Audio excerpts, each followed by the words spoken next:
ഞാനിന്നിവിടെ പറയാൻ പോകുന്നത് സെൽഫ് ബ്രസ്റ്റ് എക്സാമിനേഷനെ കുറിച്ചാണ്.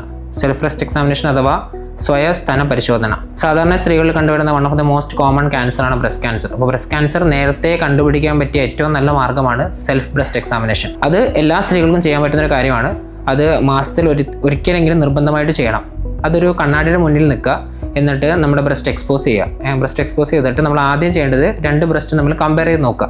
ബ്രസ്റ്റിൻ്റെ ഷേപ്പിൽ വ്യത്യാസമുണ്ടോ, അതിൻ്റെ ഘടനയിൽ വ്യത്യാസമുണ്ടോ, അതിൻ്റെ സ്കിന്നിൽ എന്തെങ്കിലും വ്യത്യാസങ്ങളുണ്ടോ, നിറവ്യത്യാസങ്ങളുണ്ടോ, എന്തെങ്കിലും ഞരമ്പ് തടിച്ചിരിപ്പുണ്ടോ, രണ്ട് ബ്രസ്റ്റും ഒരേ ലെവലിലാണോ, പിന്നെ നമ്മുടെ നിപ്പിൾ ആക്ച്വലി ഒരുപോലെയാണോ ഇരിക്കുന്നത്, ഉള്ളിലേക്ക് വലിഞ്ഞിട്ടുണ്ടോ, നിപ്പിളിൽ എന്തെങ്കിലും ഷേപ്പ് വ്യത്യാസങ്ങളുണ്ടോ, എന്തെങ്കിലും തടിപ്പുകളുണ്ടോ, ഇതൊക്കെയാണ് നമ്മൾ ആദ്യം നോക്കേണ്ടത്. പിന്നെ നമ്മൾ ചെയ്യേണ്ടത് നമ്മൾ ബ്രസ്റ്റ് എക്സാമിൻ ചെയ്യുന്ന പരിശോധിക്കുന്നത് നമ്മൾ യൂഷ്വലി നമ്മുടെ വിരലിൻ്റെ ഈ ഉൾവശം വെച്ചാണ്, ടിപ്പ് വെച്ചല്ല, ഉൾവശം വെച്ചിട്ട് നമ്മുടെ പാറ്റ് ഓഫ് ദ ഫിംഗേഴ്സ് എന്ന് പറയും. ഉൾവശം വെച്ചിട്ട് നമ്മൾ ബ്രസ്റ്റ് എക്സാമിൻ ചെയ്യുക. നമ്മുടെ കക്ഷത്തിൻ്റെ സൈഡിൽ നിന്ന് സ്റ്റാർട്ട് ചെയ്യുക, എന്നിട്ട് വട്ടത്തിൽ ചെറിയ പ്രഷർ കൊടുത്തുകൊണ്ട് തന്നെ ചുറ്റും പരിശോധിച്ച് പോവുക. എവിടെയെങ്കിലും നമുക്കൊരു സംശയമുള്ള മുഴയോ എന്തെങ്കിലും കാണുവാണെങ്കിൽ നമ്മൾ കൂടുതൽ പ്രഷർ ഉപയോഗിച്ച് പരിശോധിക്കുക. അത് വട്ടത്തിലും ചെയ്യണം, മുകളിലും താഴത്തേക്കുള്ള ഡയറക്ഷനിലേക്കും നമ്മൾ എക്സാമിൻ ചെയ്യണം. ബ്രസ്റ്റ് പരിശോധിച്ചതിന് ശേഷം അടുത്തത് കക്ഷമാണ് പരിശോധിക്കേണ്ടത്. കക്ഷത്തിൽ എന്തെങ്കിലും മുഴയുണ്ടോ, കഴലുകളുണ്ടോ എന്നുള്ളത് നേരത്തെ ചെയ്ത പോലെ തന്നെ പരിശോധിച്ച് നോക്കുക. അതിനുശേഷം നമ്മുടെ ഇവിടെ കോളർ ബോൺ ഉണ്ട്, ക്ലാവിക്കിൾ, അതിൻ്റെ മുകളിൽ എന്തെങ്കിലും മുഴയുണ്ടോ എന്നുകൂടി പരിശോധിക്കുക. ഇതോടെ ബ്രസ്റ്റ് എക്സാമിനേഷൻ കംപ്ലീറ്റ് ആവും. നമ്മളിനി ചെയ്യേണ്ടത് വലത് കൈ കൊണ്ടാണ് ഇടത് ബ്രസ്റ്റ് എക്സാമിൻ ചെയ്യേണ്ടത്, അതുപോലെ തന്നെ ഇടത് കൈ കൊണ്ട് വലത് ബ്രസ്റ്റ് എക്സാമിൻ ചെയ്യണം.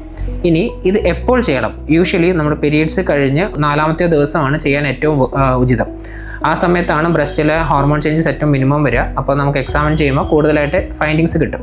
ഇത് എല്ലാ മാസവും ഒരു പ്രാവശ്യമെങ്കിലും ചെയ്തു നോക്കണം. അങ്ങനെയാണെങ്കിൽ നമുക്ക് എന്തെങ്കിലും ചേഞ്ചസ് ഉണ്ടെങ്കിൽ നമുക്ക് നേരത്തെ കണ്ടുപിടിക്കാൻ പറ്റും. ഇതിൽ കൂടെ തന്നെ ബ്രസ്റ്റ് ക്യാൻസർ ഒക്കെ ഉണ്ടെങ്കിൽ നേരത്തെ ഡിറ്റക്ട് ചെയ്യാനും അതിന് ചികിത്സ എടുക്കാനും പറ്റും. ക്യാൻസർ ആയ മുഴകളും ക്യാൻസർ അല്ലാത്ത മുഴകളും എങ്ങനെ തിരിച്ചറിയാം? അപ്പോൾ എന്തൊക്കെയാണ് ബ്രസ്റ്റ് ക്യാൻസറിൻ്റെ ലക്ഷണങ്ങൾ? അത് നമുക്ക് നോക്കാം. സാധാരണഗതിയായി മുഴയായിട്ടാണ് നമുക്ക് കാണപ്പെടുക. അപ്പോൾ വേദനയില്ലാത്ത മുഴയാണ് ബ്രസ്റ്റ് ക്യാൻസറിൽ ഏറ്റവും കൂടുതലായി കണ്ടുവരിക.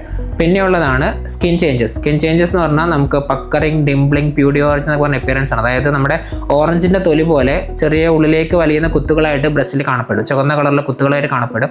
അതല്ലെങ്കിൽ എവിടെയെങ്കിലും ഒരു കുഴി പോലെ ഉള്ളിലേക്ക് ഒരു ഗർത്തം പോലെ കാണപ്പെടും. പിന്നെ നമുക്ക് നിപ്പിൾ ചേഞ്ചസ്, അതായത് നിപ്പിൾ ഉള്ളിലേക്ക് വലിയ, നിപ്പിൾ മുലക്കണ്ണ് ഉള്ളിലേക്ക് വലിയ, മുലക്കണ്ണിൻ്റെ ഷേപ്പ് മാറുക, മുലക്കണ്ണിൽ എന്തെങ്കിലും വ്രണങ്ങൾ വരിക, അല്ലെങ്കിൽ മുലക്കണ്ണിൽ എന്തെങ്കിലും ദ്രാവകങ്ങൾ വരിക. ആ ദ്രാവകങ്ങൾ ബ്ലഡ് സ്റ്റെയിൻഡ് ആവാം, രക്തം കലർന്ന ദ്രാവകങ്ങളാവാം, അല്ലെങ്കിൽ പാല് പോലത്തെ ദ്രാവകങ്ങളാവാം, അല്ലെങ്കിൽ പച്ചക്കളറുള്ള ദ്രാവകങ്ങളാവാം. ഏത് ദ്രാവകങ്ങളാണെങ്കിലും നമ്മളത് കൂടുതൽ പരിശോധനകൾ ചെയ്യണം. പിന്നെ അപൂർവമായിട്ട് ബ്രസ്റ്റ് ക്യാൻസറുകൾ വ്രണമായിട്ട് രൂപപ്പെടാറുണ്ട്. അത് ക്യാൻസർ വളരെ വലുതായി അത് തൊലിയിലേക്ക് വന്ന് തൊലിയിൽ വ്രണമായിട്ട് കാണപ്പെടാറുണ്ട്. ഇതൊക്കെയാണ് സാധാരണഗതിയിൽ ബ്രസ്റ്റ് ക്യാൻസറിൻ്റെ ചേഞ്ചസ്. പക്ഷേ നമ്മൾ എല്ലാ മുഴകളെയും ബ്രസ്റ്റ് ക്യാൻസർ വെച്ച് പേടിക്കേണ്ട ആവശ്യമില്ല. പക്ഷേ നേരത്തെ പറഞ്ഞ പോലെ എല്ലാ മുഴകളും ഒരു സർജനെ കാണിച്ച് അതിൻ്റെ രോഗനിർണയം ചെയ്ത് അത് ക്യാൻസർ ആണോ അല്ലയോ എന്നുള്ളത് നോക്കണം. അത് നമ്മൾ ചെയ്യുന്ന യൂഷ്വലി ട്രിപ്പിൾ അസസ്മെൻ്റ് ആണ്. അപ്പോൾ എന്തെങ്കിലും സംശയം ഉണ്ടെങ്കിൽ ഉടനെ തന്നെ സർജനെ കാണിക്കുക, അതിൻ്റെ ഫർദർ ട്രീറ്റ്മെൻറ്റ് എടുക്കുക.